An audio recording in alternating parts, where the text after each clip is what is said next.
Greetings, foolish mortals. Today I'm talking to all the DMs and GMs out there that are looking for a little quick inspiration, a setting template, a regional accent. The Wizard's got something for everybody who's been doing this for years, but there are just as many gems in here for you new DMs as well.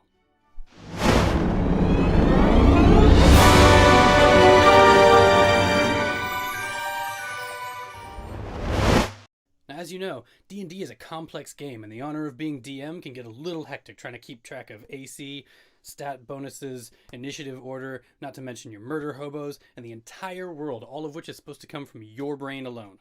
That's what I'm here for. DMing is fun and rewarding, but sometimes your party zigs when you had a zag planned last week, or sometimes you get stuck in an idea loop and you're running the same thing over and over in every town. Sometimes you just run into dungeon block.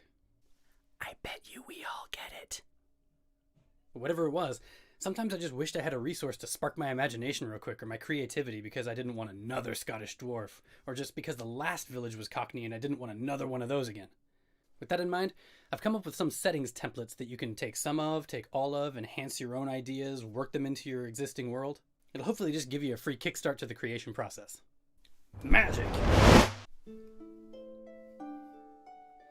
My idea for this setting is a small humanoid village built up against a river that cuts the land in half. What you see is a small population, maybe 20 to 30 buildings in all. A cobblestone square for commerce that connects to the riverside for trade and transport. Dirt paths and cobblestone lined with thin trees with only needles on them and spiny bushes underneath. What if all of the bushes have spiky fruit growing from them as well, and all of the creatures that are perching on there or climbing on all of the trees have elongated features so they can perch? There's also a massive river for trade and transport. The river is really the most important feature of the town. You'll see why coming up. What you can smell is the sweet scent of tiny white and pink spine blossoms on all of the needle trees. You could smell fresh river water mixed with the cobblestone of the town square and maybe the mud of the riverbank. You could even smell the pipe smoke coming from the old-timers of the town. Acrid, but not entirely unpleasant.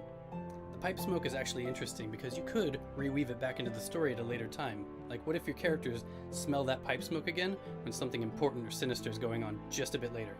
What you hear initially is the piercing screams of children imagining and playing around the town, the commotion of the locals in the square doing business, doing commerce. I imagine a mix of the Celtic languages, maybe Scottish, Irish, maybe a little bit of Welsh, elongate the vowels a little bit. Come along, Gregory. You look as if you could do with a wash, maybe a drink. Why don't you head to the inn? You might also hear a lone hammer clinking against an anvil far back in the distance as if it was the metal heartbeat of the town.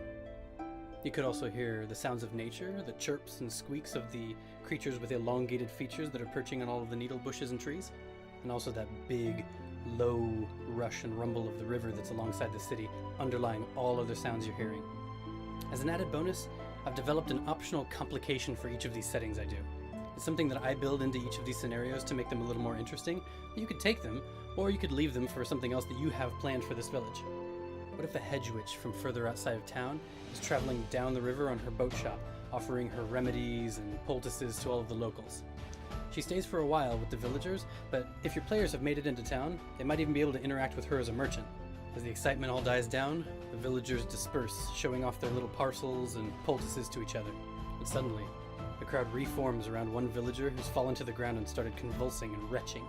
Having visibly dropped something that they bought from the Hedgewitch, you could roll a perception check and have them look back towards the river, but the boat shop with the Hedgewitch in it is inexplicably nowhere to be seen up or down the river.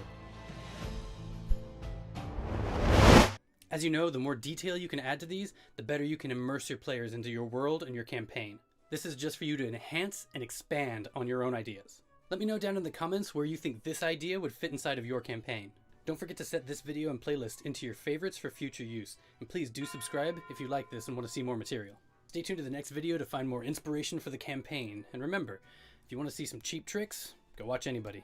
But if you want to know some real magic, you come see the Wizard.